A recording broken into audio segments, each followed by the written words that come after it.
We've all stared at the stars with wonder in our eyes, searching the sky for something more, searching the world for what else is out there, and wondering what we could do to find it. At Northrop Grumman, that wonder is more than just a daydream. We made it our passion. Tranquility Base here.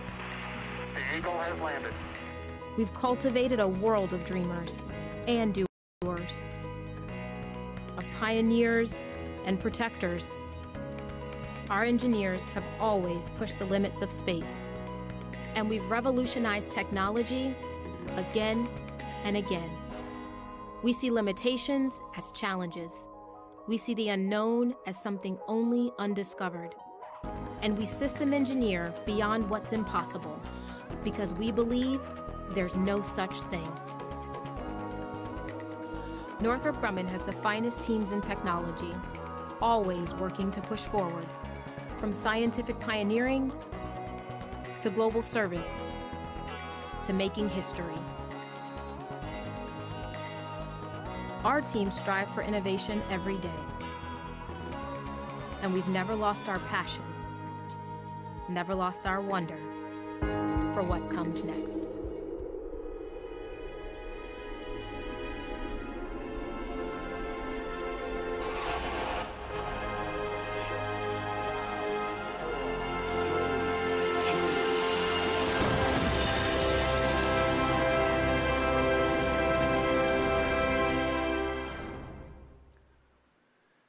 In these final moments before liftoff, the vehicle is undergoing something that we call engine chill.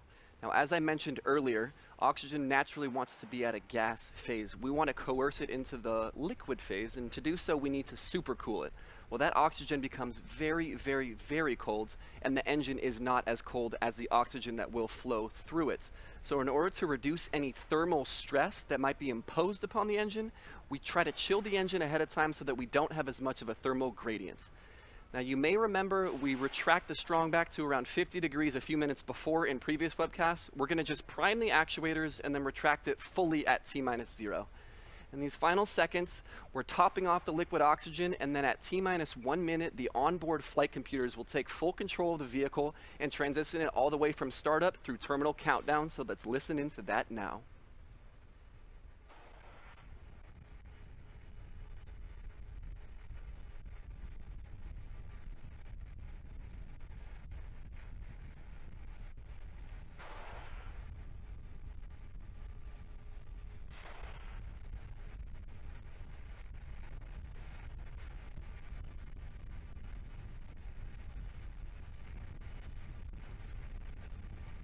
Stage 2 locks will close off for flight.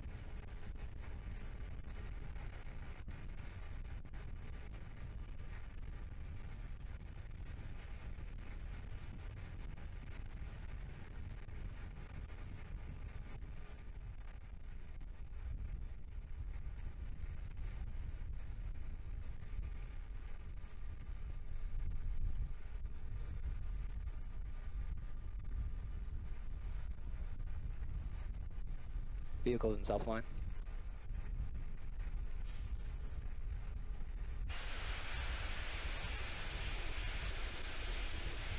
Gas closeouts have started.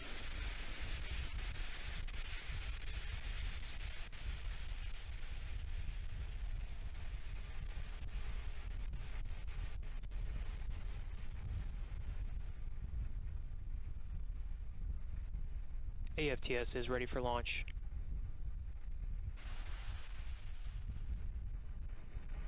Falcon 9's in startup.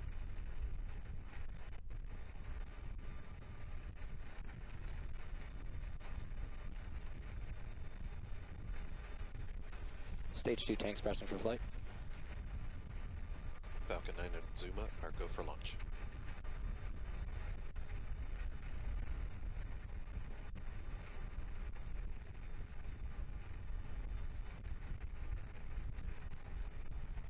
T-minus 30 seconds.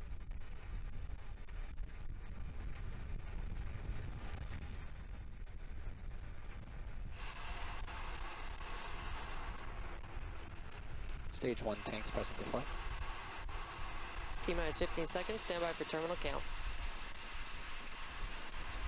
10, 9, 8, 7, 6, 5, 4, 3, 2, 1. Ignition. Liftoff.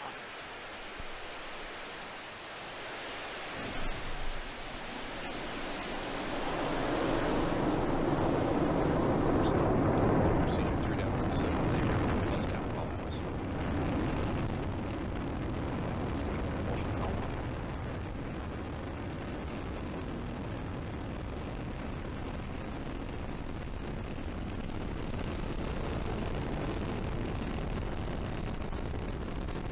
Vehicles primary damage.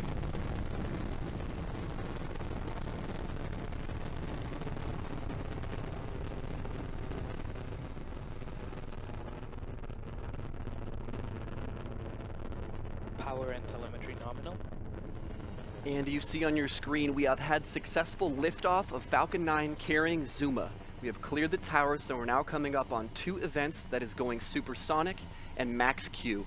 Now, maximum aerodynamic pressure is when we are at the point of maximum stress on the vehicle. From that point on, we're going through thinner and thinner atmosphere, so stress will continually decrease.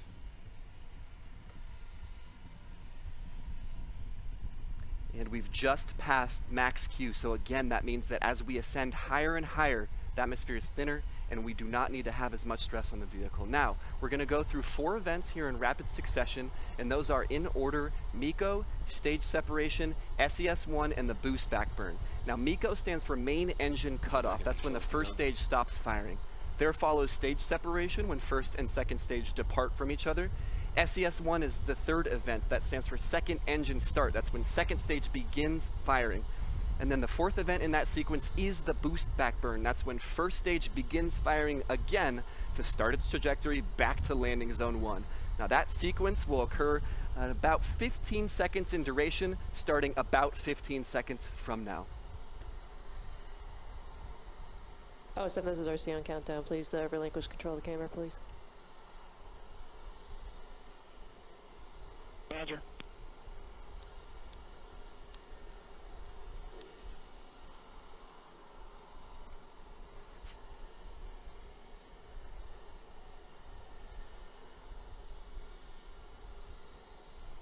States have confirmed.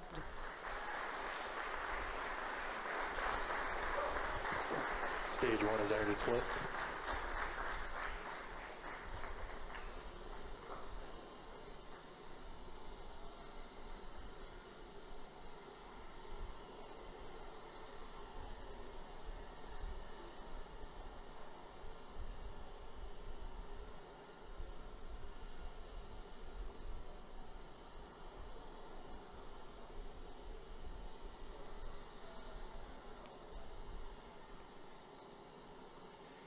Now we've had successful confirmation of, again, MECO, stage separation, second engine start, and the boost back burn. Next major milestone is fairing separation. That should occur any second now. We're not going to show video coverage of it, but we will confirm that the fairings have separated, meaning that ZUMA and second stage are the only vehicles continuing on to their final orbit. Stage 1 boost back shutdown.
All right, so we'll address the fairing deployment here in a second once we have more information, but for now, we're gonna shift our transition back to the focus on the secondary mission, which is the landing and recovery of the first stage. Now, it is nighttime, so we're looking at a black screen, but we should be able to see some burning of the second and third burns here in the landing sequence.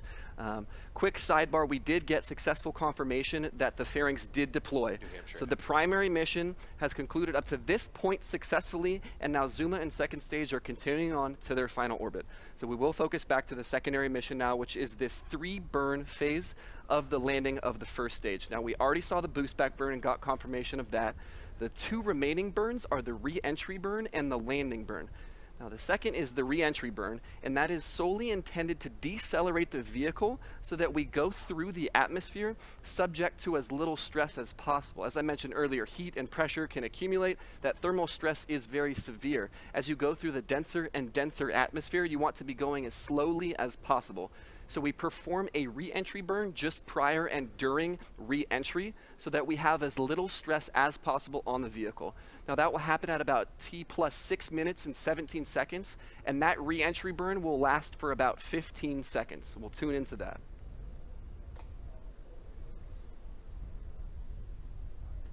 Stage 1 entry burn has started.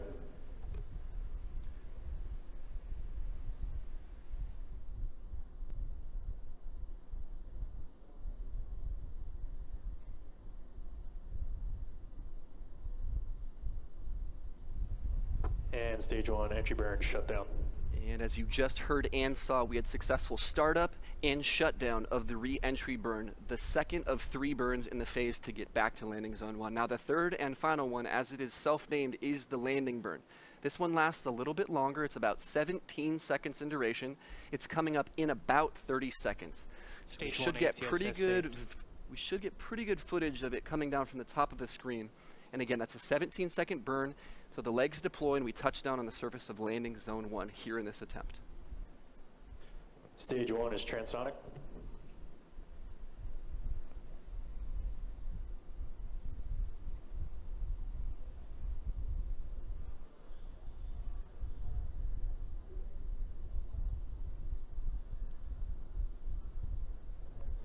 Stage 1 landing burn has started.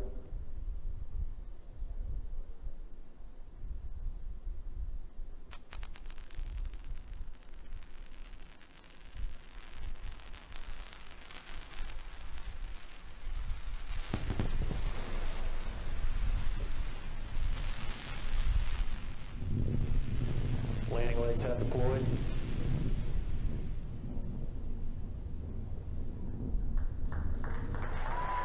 LZ1, Falcon 9 is landed. Landing operator movement procedure 11.100 on RCR1 and ramp 2. And the Falcon has landed. Now, it was dark, but we saw some great ocular reflection as the heat and the light from the engine reflected off of landing zone 1, so you could see it as it deployed its legs and touched down.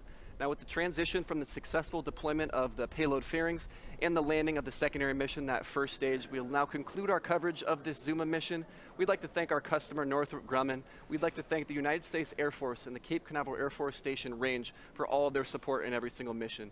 We would additionally like to thank the Federal Aviation Administration for their part in regulating and licensing every single one of these launches. We would also like to thank you, the viewer, for tuning in as always.